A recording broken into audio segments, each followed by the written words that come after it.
Bonjour, mes frères et sœurs dans la foi. Si vous êtes arrivés jusqu'ici, c'est parce que vous ressentez vous aussi dans votre cœur un amour spécial pour notre chère mère, qui intercède pour nous. Même face à l'adversité et à l'incompréhension, elle reste notre protectrice et notre consolatrice. Aujourd'hui, je vous apporte une autre histoire de compassion qui vous émouvra, mais d'abord, laissez un commentaire pour nous dire d'où vous nous regardez. Moi, Matteo Herrera, pasteur de 45 ans, j'ai brutalement noyé l'image de la Vierge de Guadalupe dans de l'huile d'onction, convaincu que c'était de pure idolâtrie et une œuvre démoniaque. Dans la frénésie de ma fureur, j'ai glissé sur cette même huile, me suis cogné la tête et suis tombé dans un coma profond. Mais à mon réveil miraculeux, j'ai déclaré que la Vierge Marie, dont j'avais profané l'image et qui fut retrouvée intacte parmi les décombres, m'avait sauvé de la mort. Je n'aurais jamais imaginé que mes convictions seraient mises à l'épreuve de manière si brutale. La graine de mon radicalisme fut plantée durant mon enfance à Guadalajara, Jalisco, arrosée par un endoctrinement familial implacable.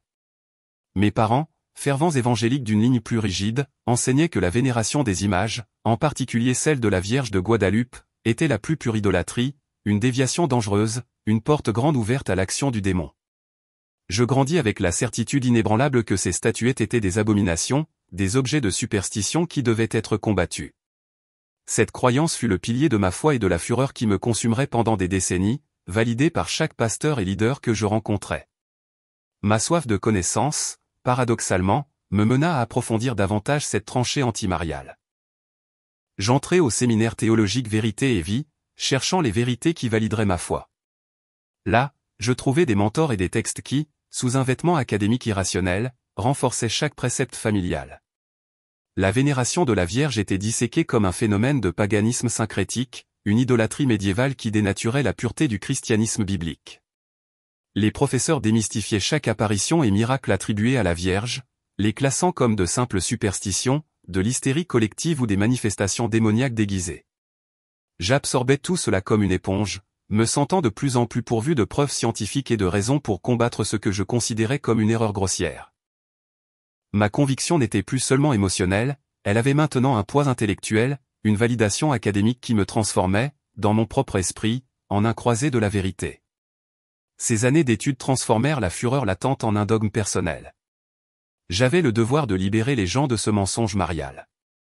Je devins un spécialiste de la déconstruction de la figure de la Vierge, utilisant la Bible elle-même et la logique pour prouver qu'elle n'était digne d'aucun honneur spécial. Armé d'une ferveur que je considérais divine, j'accéda rapidement au pastorat. Mon église, un réduit de fidèles avides d'une foi pure, devint la scène parfaite pour mes campagnes. Depuis la chair, la Bible à la main et la raison que je croyais posséder, je prêchais inlassablement contre l'idolâtrie mariale. Chaque sermon était une attaque directe, une déconstruction minutieuse de la figure de la Vierge, que je peignais comme un voile démoniaque qui détournait les cœurs du Christ. Mes enfants, mon épouse et toute la congrégation absorbaient mes paroles, renforçant ma conviction que j'étais sur le bon chemin. Ma croisade ne se limitait plus aux sermons et aux brochures. Je ressentais un appel urgent à l'affrontement direct avec ceux que je considérais comme l'ennemi. J'organisais des débats publics enflammés où, armé de ma raison et de mes preuves scientifiques, je déconstruisais chaque apparition et miracle de la Vierge de Guadalupe, les taxant de pure superstition ou, pire encore, de tromperie démoniaque. La fureur me poussait.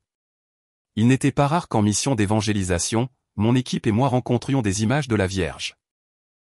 Avec la conviction de briser les chaînes de l'idolâtrie, j'avais moi-même déjà brisé de petites statuettes, piétiné des images pieuses et déchiré des chapelets, toujours en justifiant que c'était un acte de libération contre le démon. Je me souviens d'un jour particulier où un fidèle, les larmes aux yeux, m'implora de ne pas toucher son image. Ma réponse fut un sermon enflammé sur le danger de l'idolâtrie. Avant que je ne jette moi-même de mes propres mains l'image au sol où elle se brisa en morceaux, ce son, pour moi, était le son de la victoire contre les forces du mal. Mais la véritable offense, l'apogée de l'idolâtrie que je combattais tant, était sur le point de se manifester au sein de mes propres murs sacrés. Une nouvelle famille, récemment arrivée dans la congrégation, apporta avec elle une petite image de la Vierge de Guadalupe. Au début, ils la gardèrent discrète, mais bientôt la statuette, avec son manteau bleu et son expression sereine, commença à apparaître dans des lieux plus visibles de l'église. Pour moi, c'était comme voir un cancer se propager, une infiltration démoniaque subtile, mais dangereuse. Cette image, un symbole de pure superstition, représentait tout ce à quoi j'avais dédié ma vie pour éradiquer. Ma fureur grandissait à chaque regard que je lui adressais. C'était un défi direct à mon autorité, à la pureté de ma foi, une provocation du démon dans mon propre temple. Je ne pouvais pas le permettre, pas là, pas dans mon église. La présence de cette image était un blasphème, une invitation ouverte à l'idolâtrie que j'avais juré de combattre jusqu'aux dernières conséquences. Je sentais que je devais agir, et vite, pour purifier mon sanctuaire. Ce jour-là, la décision mûrit en moi comme une tumeur maligne. La présence de cette image de la Vierge de Guadalupe n'était pas seulement une idolâtrie, c'était un affront direct, un portail pour le démon à l'intérieur des murs que j'avais juré de protéger. Je voyais le mal s'échapper et la fureur sainte, comme je la percevais, me brûlait les veines. Je devais agir non seulement pour l'enlever, mais pour purifier, pour anéantir ce que je considérais comme une abomination. L'idée d'utiliser l'huile d'onction, qui dans nos rituels symbolisait la consécration et l'expulsion des esprits malins, surgit comme une épiphanie déformée. Je n'allais pas simplement la briser, j'allais étouffer cette statuette, étouffant symboliquement l'esprit d'idolâtrie et le pouvoir démoniaque que je croyais en émaner. Cette nuit-là, tandis que l'église était vide et silencieuse, à l'exception de l'écho de ma propre respiration haletante, je commençai la préparation. Je pris le bidon d'huile, sentant le poids de ma mission dans mes mains. L'obscurité était presque absolue, brisée seulement par un filet de lumière lunaire qui filtrait par un vitrail, éclairant faiblement l'autel. Mes mains tremblaient, non de peur, mais d'une excitation fébrile, d'une fureur que je croyais divine. Le bidon d'huile d'onction, lourd et froid, semblait vibrer dans mes mains comme un instrument de purification. Là, elle était, la petite image de la Vierge de Guadalupe, avec son manteau bleu et son visage serein, reposant sur un linge au sol comme une victime attendant son bourreau. Pour moi, ce n'était pas une figure inoffensive, c'était un foyer d'idolâtrie, un portail ouvert pour le démon, un affront direct à la sainteté de Dieu. Je devais purifier cet espace, exorciser cette présence maligne avec un rugissement silencieux qui ne résonnait que dans mon esprit perturbé. Je saisis l'image. La porcelaine froide et lisse glissa un peu dans mes doigts moites, mais je la tins avec une fermeté obstinée. J'ouvris le bidon d'huile d'un mouvement brusqué, sans hésiter, je commençai ce que, dans mon aveuglement, j'appelais un bain profane. Le liquide doré, consacré dans nos rituels pour bénir et oindre, serait maintenant utilisé pour ce que je voyais comme une purification radicale, une annihilation symbolique. Je l'immergeai sans pitié dans la substance huileuse. L'huile monta, couvrant le manteau, le visage, la couronne. Je la poussai vers le bas, ressentant une satisfaction perverse à chaque bulle qui remontait à la surface, comme si l'esprit malin de l'idolâtrie lui-même était étouffé, expulsé. Disparaît, démon, disparaît, idolâtrie, murmurai-je. Ma voix rauque et presque inaudible, un murmure chargé de haine et de conviction. La forte odeur d'huile emplit mes narines, se mêlant à la poussière et à la moisissure de l'église, un arôme qui, pour moi, était celui de la libération. Je la maintenais immergée, l'image de la Vierge de Guadalupe complètement enveloppée dans le liquide pendant un temps qui me parut éternel. Chaque seconde, je sentais que j'accomplissais ma mission, libérant mon temple et, d'une certaine manière, le monde de cette superstition dangereuse et trompeuse. Je la sortis, ruisselante d'huile, et la jetai de nouveau au sol, maintenant trempée. Le bruit de l'impact fut amorti par l'huile, mais l'écho dans mon âme était celui d'une victoire retentissante. Cependant, la victoire fut éphémère, une illusion cruelle. Le sol, auparavant sec et ferme, était maintenant glissant, traître, un miroir huileux de ma propre arrogance. Dans le délire de ma fureur et de ma purification, je ne perçus pas la traînée d'huile que j'avais laissée, un piège que j'avais moi-même tendu. Je fis un pas en arrière, mais mes pieds rencontrèrent la surface lisse et grasse. Mon corps perdit l'équilibre de manière abrupte et violente. Le bidon d'huile s'envola de mes mains, répandant encore plus de liquide sur le sol. Ma tête frappa d'un coup sec et brutal contre le froid sol en marbre. Une douleur insupportable explosa dans mon crâne. Une lumière blanche aveuglante suivie d'une obscurité accablante. Le monde tourna et l'odeur d'huile devint le dernier vestige de la réalité avant que tout ne se dissolve dans le vide. Je tombai inerte dans la même huile que j'avais utilisée pour profaner l'image de la Vierge, un liquide qui m'enveloppait maintenant comme un linceul. Le silence de l'église engloutit mon corps inconscient et l'obscurité m'étreignit, me plongeant dans un coma profond et sans rêve. Moi qui me voyais comme un guerrier contre le démon, fus renversé par ma propre arme dans un acte d'ironie cruelle et divine que je ne comprendrais que bien plus tard. Dans cet abîme d'inconscience, l'écho de ma fureur résonnait encore, non comme un cri, mais comme la voix d'un credo que j'avais embrassé avec une ferveur aveugle depuis mon enfance à Guadalajara. je croyais de chaque fibre de mon être que j'étais dans une croisade sainte. L'image de la Vierge de Guadalupe était pour moi l'incarnation d'une idolâtrie dangereuse, un voile qui obscurcissait le vrai visage de Dieu, un raccourci pour que le démon s'infiltre dans la foi des imprudents.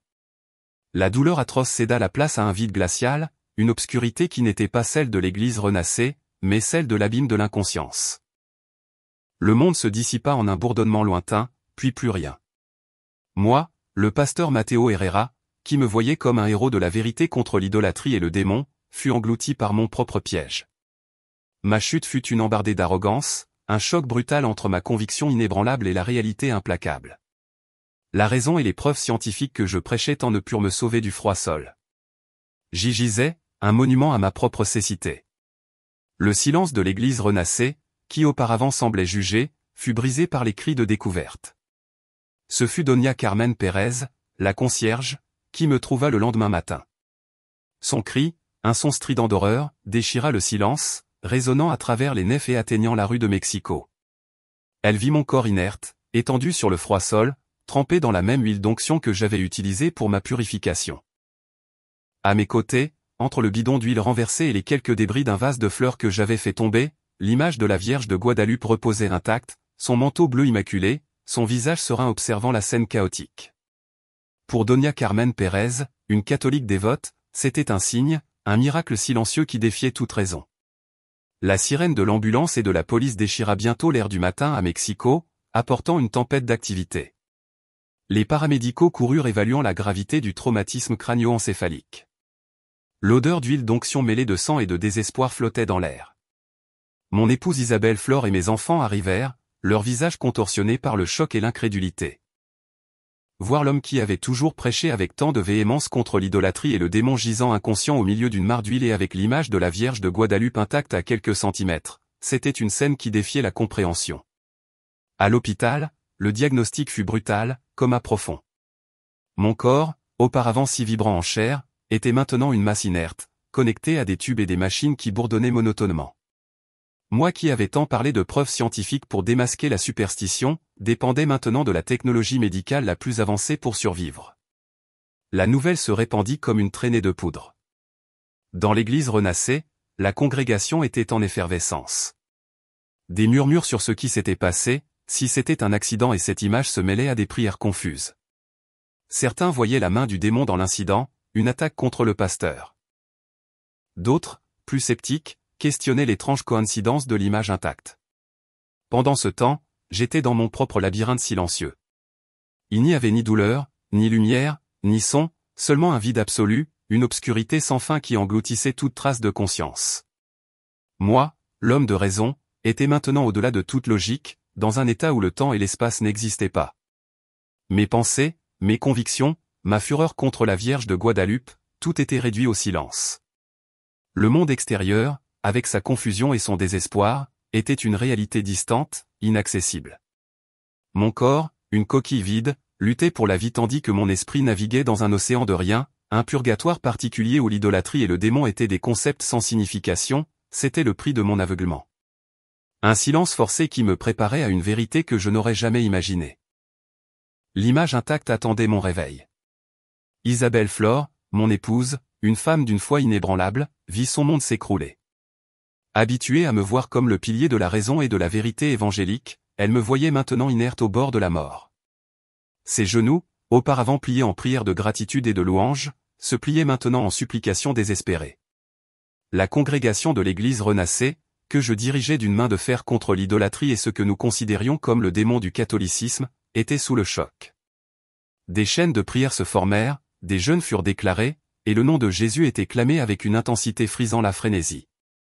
Ils cherchaient une explication, une intervention divine, un signe qui validerait leur foi face à cette tragédie inexplicable.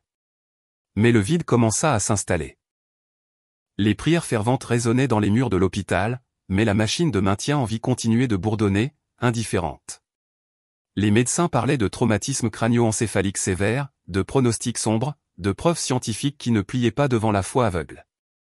Isabelle Flore, qui avait toujours rejeté toute superstition catholique, se retrouvait maintenant confrontée à l'image de la Vierge de Guadalupe, trouvée intacte parmi les débris, un objet d'idolâtrie qui, pour son esprit, aurait dû être pulvérisé par la colère divine ou par la fureur de Matteo. Cet objet qu'il avait tant profané était un silence éloquent qui défiait chaque prédication, chaque doctrine qu'ils avaient tous deux embrassée.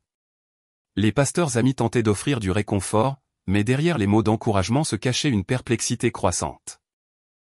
Le cri évangélique, si puissant en d'autres occasions, semblait heurter un mur infranchissable. Les promesses de guérison, les prophéties de restauration, tout semblait se dissiper dans l'air lourd de l'USI.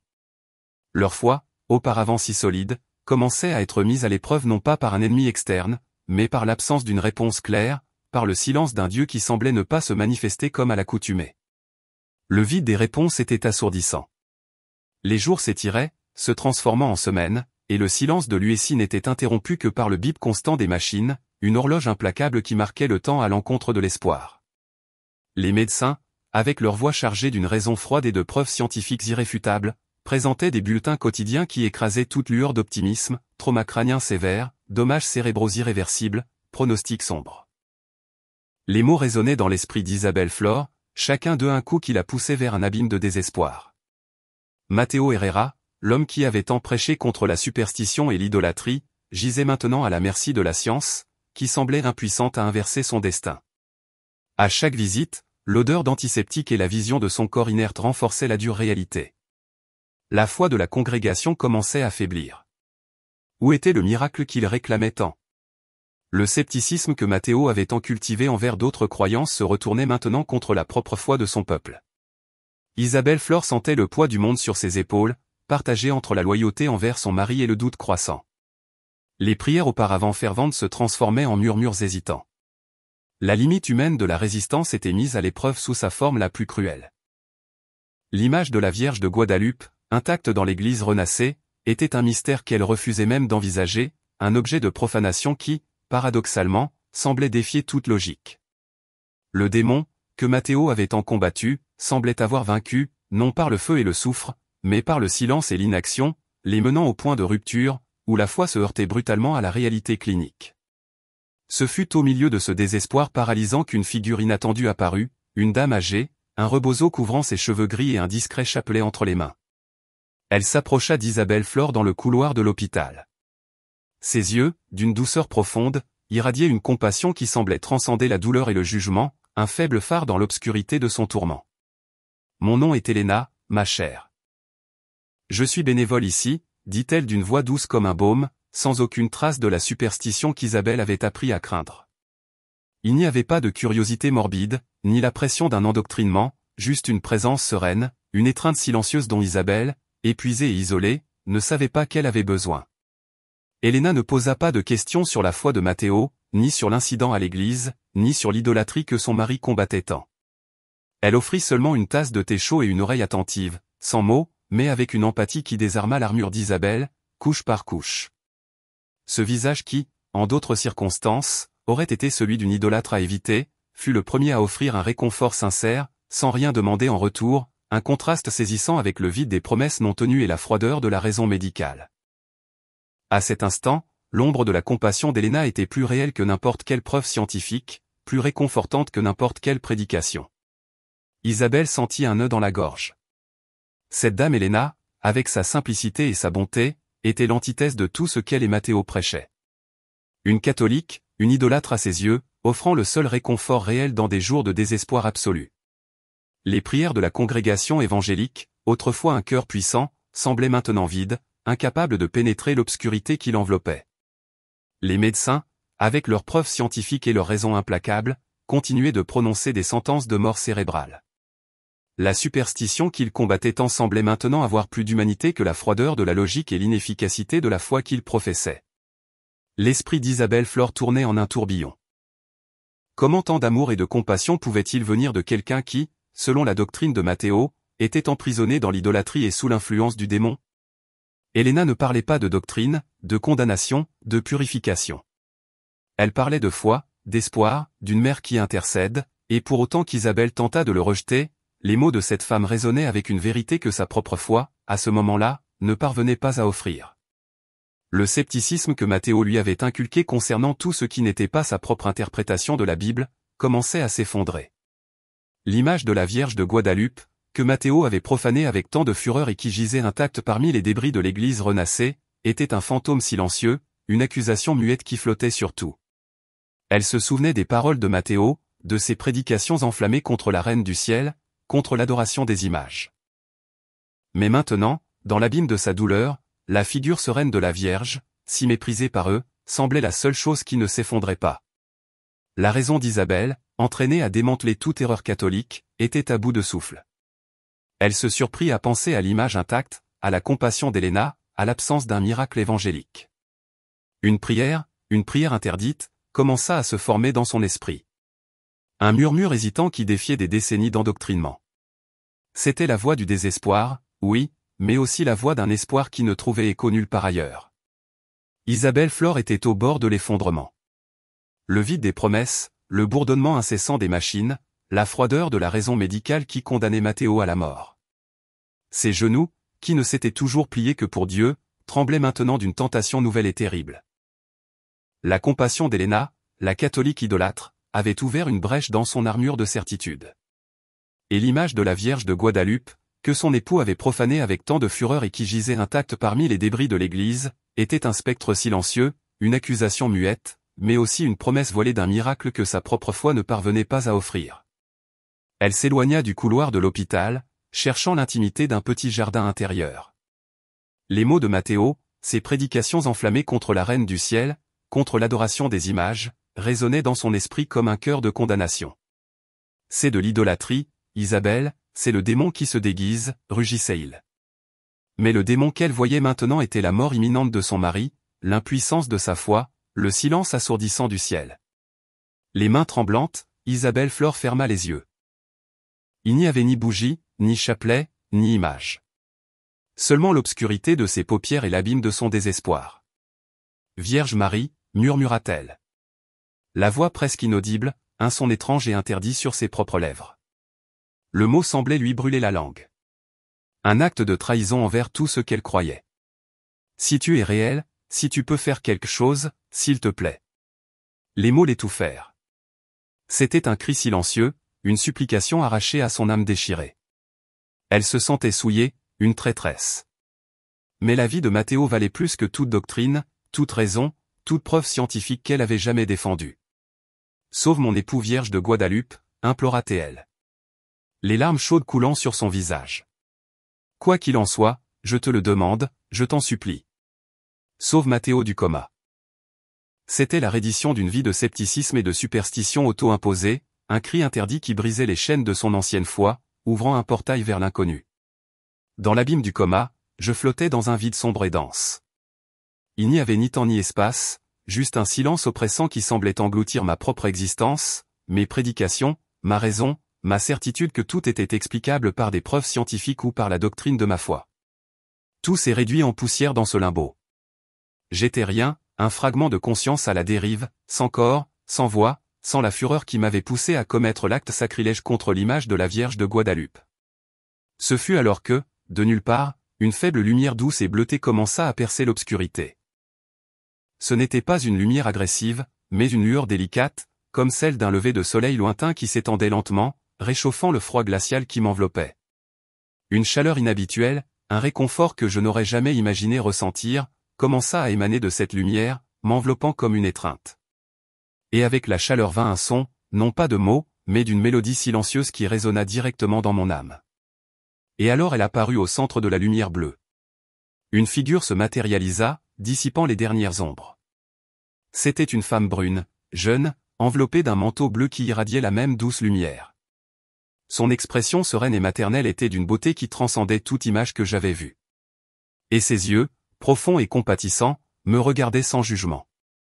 Il n'y avait ni fureur ni condamnation, seulement un amour pur et inconditionnel. Et soudain, je sentis un toucher maternel sur mon front, léger comme une plume, mais qui enflamma chaque fibre de mon être. L'idolâtrie et le démon déguisé.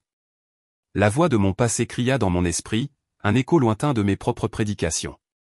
Mon intellect, encore dans le coma, tenta de résister, de chercher la faille, la superstition, l'explication logique. Mais comment pouvait-il y avoir de la logique à ce moment-là? Comment un démon pouvait-il émaner tant de paix, tant de pureté? La figure ne parlait pas, mais sa présence était une réponse à tous mes doutes. C'était la Vierge Marie, celle-là même que j'avais profanée avec tant de véhémence, et elle était là. Dans mon abîme, une paix inexplicable m'envahit. C'était un abandon complet, une reconnaissance que tout ce que je croyais était faux. Ce toucher, cette lumière, cette présence maternelle ne venait pas du démon, mais de quelque chose d'infiniment plus grand, plus miséricordieux. La voix d'Isabelle Flore. Sa supplication désespérée semblait murmurer en arrière-plan, et je sus avec une certitude écrasante que c'était le miracle qu'elle implorait. J'étais sauvé, non par mon ancienne foi, mais par celle que j'avais tant méprisée. Dans le jardin, Isabelle Flore était encore à genoux. Le nom de la Vierge de Guadalupe, un mantra sur ses lèvres. Le désespoir se mêlait à un étrange espoir. Ce fut alors que l'infirmière fit irruption, le visage pâle. « Madame Flore, vite. C'est le pasteur Matteo. » Le cœur d'Isabelle Flore s'emballa. Le pire ou le miracle? Elle courut de nouveau vers lui. Dans la chambre, la scène défiait toute raison, toute preuve scientifique. Les moniteurs, auparavant presque plats, pulsaient maintenant avec de forts signes vitaux. Le docteur Moral, sceptique invétéré, était pétrifié, sa tablette tombée au sol. Et alors mes yeux s'ouvrirent lentement, comme si je me réveillais d'un rêve, non d'un coma irréversible. Je clignai des yeux, confus, mais ma respiration était calme. « C'est impossible », murmura le docteur Moral d'une voix étranglée. Pas d'explication médicale. Il était en défaillance multi-organique. Le cerveau sans activité. Isabelle Flore courut vers le lit. Les mains tremblantes sur mon visage. Je la regardai. Un faible sourire émergent. Non pas le sourire du pasteur arrogant, mais celui d'un homme renaissant. La science était sous le choc. La raison échouait. Restait la vérité indéniable d'un miracle qui défiait toutes les probabilités, un réveil qui ne pouvait avoir qu'une seule origine, l'intervention de celle que j'avais tant profanée, la Vierge Marie, la Vierge de Guadalupe. Je clignai de nouveau des yeux. La lumière de la chambre de l'USI semblait éblouissante après l'obscurité du coma. Mes yeux rencontrèrent ceux d'Isabelle Flore, qui me regardait avec un mélange de soulagement et de terreur. J'essayai de parler.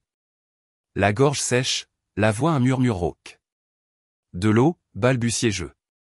En buvant, je scrutais les regards, m'arrêtant sur le docteur Moral, toujours pétrifié, puis sur Isabelle Flore. Une profonde tristesse et reconnaissance emplirent mes yeux. Moi, je n'aurais jamais imaginé, commençai-je, ma voix reprenant de la force, mais étranglée par l'émotion. Isabelle Flore se pencha. « Quoi, mon amour? Que as-tu vu ?» Je pris une profonde inspiration et mes mots suivants tombèrent comme des coups de tonnerre, brisant le silence et la raison de tous. Elle m'a sauvé. La Vierge Marie, la Vierge de Guadalupe. Un silence sépulcral s'abattit. Le docteur Moral balbutia. « Pasteur Matteo, vous êtes confus. C'est normal après un coma. » Mais je secouai la tête avec une clarté terrifiante. « Je ne suis pas confus, docteur. Je l'ai vue. Elle est venue à moi dans l'obscurité, celle-là même que j'ai profanée, que j'ai appelée idolâtrie, démon. » Isabelle Flore sentit l'air se raréfier, les mots furent un coup dans l'estomac. « Matteo, es-tu sûr ?» Je la regardai dans les yeux humides. « Plus que de toute chose, Isabelle. Elle m'a touché, elle m'a sorti de cet abîme et je le sais. L'image que j'ai brutalement noyée dans l'huile, celle qu'ils ont trouvée intacte parmi les débris de l'église renassée, est un signe. C'est la preuve. » Le docteur Moral, un homme de preuves scientifiques, de scepticisme et de raison, était déconcerté. « C'est de la superstition, pasteur. Votre corps s'est rétabli. C'est un miracle de la médecine, peut-être. Une coïncidence. » Je souris tristement, mais rempli d'une foi nouvelle. « Non, docteur. C'est un miracle de la Mère de Dieu. Elle m'a sauvé du démon que j'étais devenu, de ma propre idolâtrie envers ma raison et mes préjugés. » La confession était choquante, brutale dans son honnêteté, et la vérité résonnait dans la pièce. Indéniable. Ce fut alors qu'Elena Rodriguez, la bénévole catholique qui avait offert du réconfort à Isabelle Flore, entra dans la pièce, tenant soigneusement un paquet. Ses yeux, auparavant emplis de compassion, reflétaient maintenant une surprise contenue. Elle dénoua le tissu, révélant la petite image de la Vierge de Guadalupe, celle-là même que j'avais brutalement noyée dans l'huile d'onction, celle-là même qui, par un miracle inexplicable, était là, sans une égratignure, sans une tache, comme si le temps et la fureur ne l'avaient jamais touché. Le docteur Moral recula d'un pas. Le scepticisme sur son visage, transformé en perplexité, il s'approcha, examinant l'image avec des yeux de scientifique, cherchant la faille, la preuve scientifique qui expliquerait sa préservation, mais il n'y en avait pas. La céramique était parfaite, les couleurs vibrantes. C'est impossible, murmura-t-il, sa raison s'effondrant devant cet objet. J'étendis ma main tremblante. Helena plaça l'image hésitante dans mes paumes. Le toucher était différent de tout ce que j'avais ressenti. Il n'y avait ni la répulsion, ni la haine qui m'avait poussé à la profaner. Il y avait un courant de chaleur, une paix qui inonda mon être. Les larmes coulèrent librement sur mon visage. Je l'ai appelé démon, murmurai-je, la voix étranglée. Je l'ai accusée d'idolâtrie. J'ai tenté de la détruire et elle m'a sauvé. Ce petit objet, auparavant un symbole de ma croisade, était maintenant le miroir de mon âme, reflétant la profondeur de mon erreur et l'immensité de la miséricorde. Ma théologie, construite sur des années de prédication et de conviction, s'effondrait comme un château de cartes. Chaque doctrine, chaque verset interprété pour justifier mon aversion envers la Vierge Marie, se montrait maintenant vide, une façade pour mon propre orgueil et mes préjugés. C'était un effondrement total, non seulement de ma foi, mais de ma propre identité de pasteur. Je n'étais plus le Matthéo qui avait noyé l'image. J'étais un homme renaissant, confronté à la réalité d'un miracle qui défiait tout ce que je croyais être vrai. Avec l'image de la Vierge de Guadalupe dans mes mains, je sentais le poids d'une vie entière de certitude s'effondrer. Isabelle Flore, à mes côtés, comprenait le silence éloquent. Nos yeux se rencontrèrent et, en eux, ne vint pas le jugement, mais le soulagement et la même foi nouvelle qui jaillissait dans mon cœur. Isabelle, je te demande pardon, murmurai-je, la voix étranglée, pour mon aveuglement, pour mon idolâtrie de ma propre raison. Isabelle serra simplement ma main, les larmes coulant sur ses joues. Sa prière faite dans le désespoir avait été entendue. Helena Rodriguez, la bénévole, observait la scène avec une émotion contenue. Je me tournai vers elle, l'image encore dans mes mains. Helena, me pardonnes-tu? Je t'ai traité d'idolâtre. Je t'ai persécuté. Helena sourit gentiment. La Vierge de Guadalupe pardonne toujours, pasteur Matthéo, et moi aussi. Elle voulait juste que tu la connaisses. L'humilité en moi était palpable. Le pasteur orgueilleux avait été brisé et renaissait. Dans cette chambre d'hôpital, je faisais mes premiers pas hésitants dans une foi que je n'aurais jamais imaginé embrasser. La Vierge Marie, que j'avais tant vilipendée comme démon et superstition, était maintenant ma sauveuse. L'image intacte était un phare. Je savais que le chemin serait long, que ma congrégation, mes collègues pasteurs, ma vie entière serait bouleversée, mais la paix inexplicable qui m'enveloppait, la certitude du miracle, était plus forte que toute peur. J'avais besoin d'apprendre, j'avais besoin de comprendre. Ma mission ne serait plus de combattre la Vierge de Guadalupe, mais de témoigner de son amour et de sa miséricorde. Le scepticisme et la raison qui m'avaient guidé si longtemps avaient cédé la place à une vérité plus grande, une preuve scientifique du cœur. La paix inexplicable qui m'enveloppait était un baume, mais je savais que la vraie tempête se préparait dehors. Ma déclaration sur la Vierge de Guadalupe et le miracle de mon salut serait un tremblement de terre pour ma congrégation, pour mes collègues pasteurs. Isabelle, toujours en train de tout digérer, voyait l'abîme s'ouvrir. L'homme qui avait combattu l'idolâtrie et le démon avec tant de raison et de scepticisme embrassait maintenant la Vierge. J'avais besoin d'affronter la foi que j'avais moi-même inculquée et de dire adieu à la vie que je connaissais. Isabelle Flore, mon épouse, était le premier pont que je devais reconstruire. La femme qui m'avait soutenu dans la croisade contre l'idolâtrie voyait maintenant son mari transformé. Matthéo, que ferons-nous avec les enfants, me murmura-t-elle d'une voix étranglée. La foi que je leur avais enseignée était la même que je reniais maintenant. Le miracle était réel, mais la confusion familiale accablante ressentait le poids de chaque sermon, de chaque mot sur le démon que j'avais attribué à la Vierge de Guadalupe. Ma conversion était un miracle qui exigeait un voyage d'humilité accablant. J'avais besoin de désapprendre des années d'endoctrinement et, le plus douloureux, d'enseigner à mes enfants le chemin que je reniais moi-même. Des années de grâce suivirent le miracle. Moi, autrefois aveuglé par l'idolâtrie que je combattais, devint un témoignage vivant de l'intercession de la Vierge de Guadalupe. Ma conversion me coûta cher, mais la paix de Marie était mon soutien. Avec humilité, je dédiai ma vie à défaire les préjugés que j'avais un jour propagés, montrant l'image intacte comme preuve. Ma mission était claire. Apporter la vérité sur la Vierge qui m'avait sauvé du démon de l'ignorance. À genoux, je clamais, Vierge de Guadalupe, pardonnez-moi l'idolâtrie de mon orgueil, le démon de mon ignorance. Les larmes lavaient des années d'aveuglement. Mon cœur, auparavant endurci, débordait maintenant de conviction. L'appel à la conversion résonnait dans mon âme. Venez, frères, et voyez le miracle de la Vierge Marie. Laissez-la vous sauver comme elle m'a sauvé. Je prêchais l'humilité, non la condamnation.